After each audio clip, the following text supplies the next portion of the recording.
Hello, it's Larry with the Divine Speaks website. Today we're going to talk about don't label yourself. The key here is to live in a unity perspective, not a perspective of separation.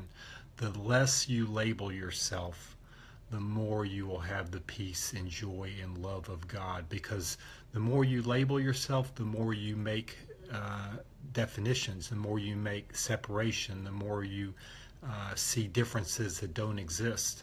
Now, I'm not saying that you aren't don't have some differences, but those differences, in reality, those differences don't exist. We're all one. Now, you may be a firefighter, or you may be the middle child, or you may be, a lawyer, or whatever it is, an athlete, however you want to define yourself, but those are just roles you are playing. That is not who you truly are. Too many people get lost in the roles they are playing and think they are real.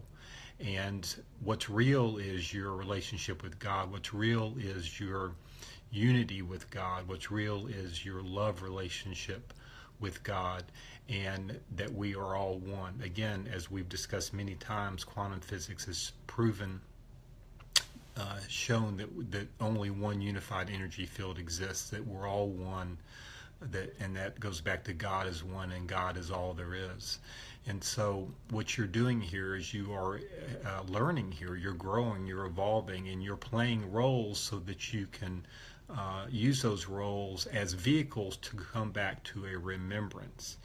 Now, too many people have come into this life and they've chosen roles that they see themselves as a victim. So maybe they are gay, or maybe they're transgender, or maybe they're a minority.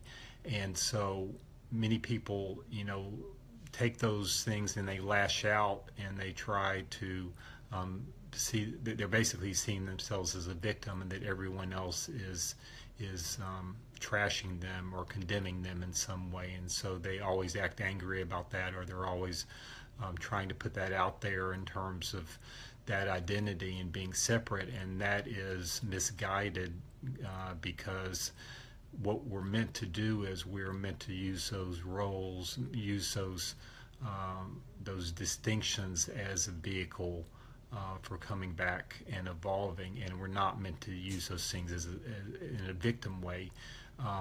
We have to separate ourselves from the mass consciousness of basically, if you're a minority, from that mass consciousness of being of feeling that you're being suppressed, or feeling that you're being taken advantage of.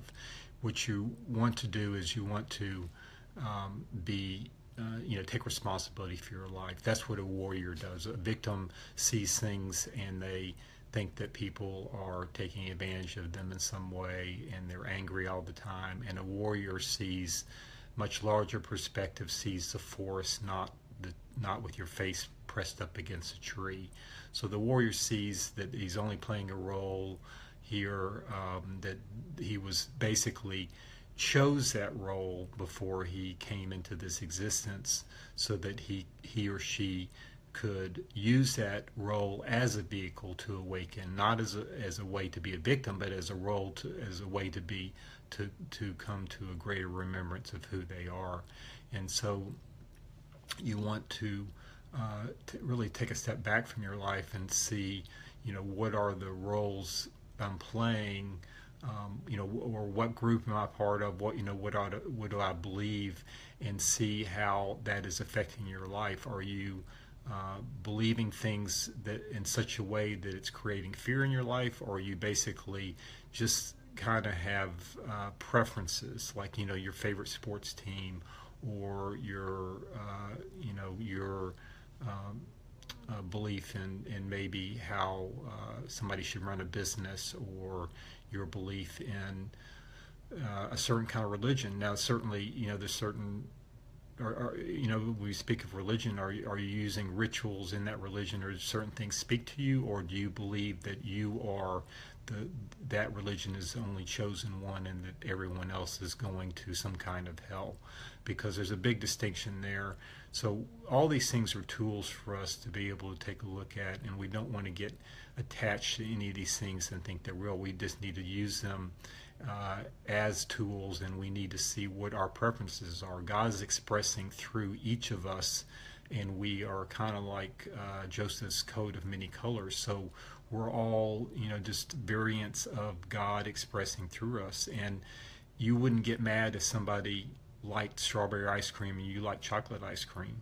And it's basically the same thing, in terms of what religion somebody prefers, or what they enjoy. I mean, if you're getting mad at somebody else for how they view things, or what their preferences are, then you are really probably entrenched in the fear consciousness, and you need to raise that consciousness to one of much greater reality and to one of unity, and then you can see that everything is happening in the way it should happen, and that everything is okay.